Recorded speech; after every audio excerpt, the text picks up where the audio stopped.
Assalamualaikum warahmatullahi wabarakatuh.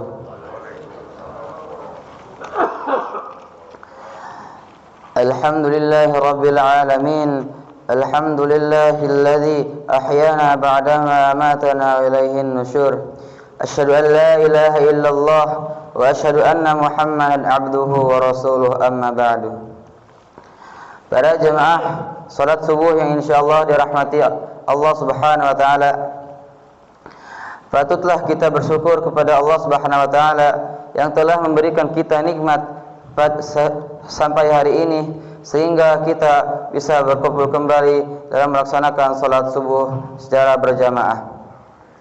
Salawat serta salam marilah kita curahkan kepada baginda Muhammad sallallahu alaihi wasallam yang telah membawa kita dari zaman kegelapan hingga zaman terang benderang. Para jamaah yang insyaallah dirahmati oleh Allah Subhanahu wa taala, pada subuh kali ini insyaallah kami akan membawakan hadis yang bertema menggapai cinta ilahi.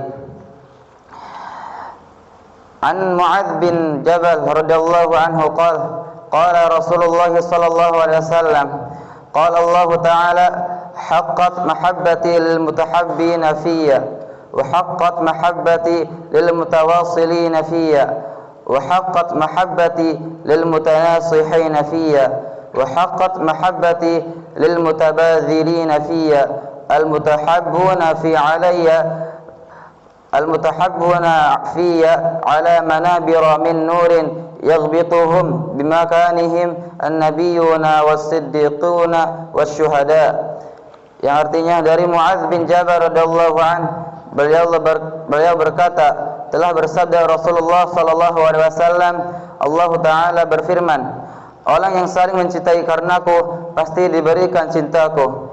Orang yang saling menyambung kekerabatannya karenaku pasti diberikan cintaku, dan orang yang saling menasihati karenaku pasti diberikan cintaku, serta orang yang saling berkorban karenaku pasti diberikan cintaku. Orang-orang yang saling mencintai karenaku nanti di akhirat berada di mimbar-mimbar dari cahaya. Para nabi, siddiqin, dan orang-orang yang mati syahid merasa iri dengan kedudukan mereka. Hadis riwayat Imam Ahmad. Para jamaah yang insyaallah dirahmati oleh Allah Subhanahu wa taala, kita bisa mengambil faedah dari hadis ini. Yang pertama adalah perintah saling mencintai karena Allah Subhanahu wa taala. Rasulullah SAW menjelaskan tentang amalan yang dapat mendatangkan kecintaan dari Allah Subhanahu wa taala, yang langsung dengan ungkapan firman Allah Subhanahu wa taala, atau lebih kita kenal dengan hadis qudsi. Perintah saling menasihati karena Allah dan perintah saling menyambung persaudaraan karena Allah Subhanahu wa taala, saling berkorban karena Allah Subhanahu wa taala. Seorang muslim berkeyakinan bahwa mencintai Allah Azza wa Jalla adalah bagian cabang penting dari iman. Mencintai Allah Azza wa Jalla adalah bukti nyata atas kesempurnaan iman seseorang mukmin, dan kelemahnya kecintaan kepada Allah Azza wa Jalla menjadi bukti kelemahan imannya. Allah berfirman dalam surat Al-Baqarah ayat 165 yang artinya, dan di antara manusia ada orang yang menyembah Tuhan selain Allah sebagai tandingan yang mereka cintai seperti mencintai Allah.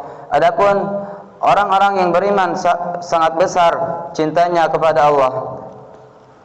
Namun lebih paling utama adalah bagaimana kita dicintai Allah Subhanahu wa taala, bukan hanya sekadar mencintai Allah Subhanahu wa taala. Dengan mengikuti ajaran Rasulullah menjadi bukti kebenaran cinta kita kepada Allah Subhanahu wa taala. Bila telah terbukti, maka Allah Subhanahu wa taala akan membalas dengan kecintaannya, sehingga kita menjadi generasi yang mencintai dan dicintai oleh Allah Subhanahu wa taala. Juga Allah Subhanahu wa taala berfirman yang artinya, katakanlah wahai Muhammad, jika kamu mencintai Allah, ikutilah aku. Niscaya Allah mencintaimu dan mengagumimu dosa-dosamu. Allah Maha Pengampun, Maha Penyayang. Quran surat Al-Imran ayat 31. Ya Allah, kami mohon padamu cintamu dan cinta orang yang mencintaimu. Bimbing kami menuju amalan yang mengantarkan kami menggapai cintamu. Allahumma amin. Para jamaah yang insyaallah dirahmati oleh Allah Subhanahu wa taala, demikianlah hadis yang dapat kami sampaikan pada pagi hari ini. Sebelum ditutupnya majlis ini, marilah kita bermunajat kepada Allah Subhanahu wa taala. Bismillahirrahmanirrahim. Alhamdulillahirabbil alamin. Hamdan yuafi ni'amahu wa yukafi mazidah. Ya Rabbana lakal hamd, lakal syukr, kama yanbaghi li jalali wajhika wa 'azimi sultanik. Allahumma salli wa sallim ala sayyidina Muhammad wa ala ali sayyidina Muhammad. Ya Allah yang maha besar dan maha kuasa, kami mohon kepada Engkau ya Allah untuk para musyrif, pemberi wakaf, orang tua asuh, donatur, pembina dan pengurus yayasan, pengurus ponpes, Bapak Ibu jamaah salat subuh Masjid Ratul Abror dan umat muslimin dan muslimat, diampuni dosa-dosanya, dosa besar, dosa kecil, disengaja ataupun tidak disengaja, diberi hidayah agar dapat melaksanakan semua perintah-Mu dan meninggalkan semua larangan-Mu, diberi kesehatan agar bisa istiqomah dalam melaksanakan ibadah baik yang wajib maupun yang sunnah, diberi rezeki yang luas dan berkah agar mau berbagi kepada anak yatim dan duafa dan perjuangan Islam, diberi kemampuan bisa bersabar jika menerima musibah dan pandai mensyukuri kenikmatan, diberi keturunan yang qurrata a'yun, keturunan yang soleh dan solihah. Rabbana atina fid dunya hasanah wa fil akhirati hasanah wa qina adzaban nar. Subhana rabbika rabbil izzati amma yasifun wa salamun alal mursalin walhamdulillahi rabbil alamin. Sekian, wassalamualaikum warahmatullahi wabarakatuh.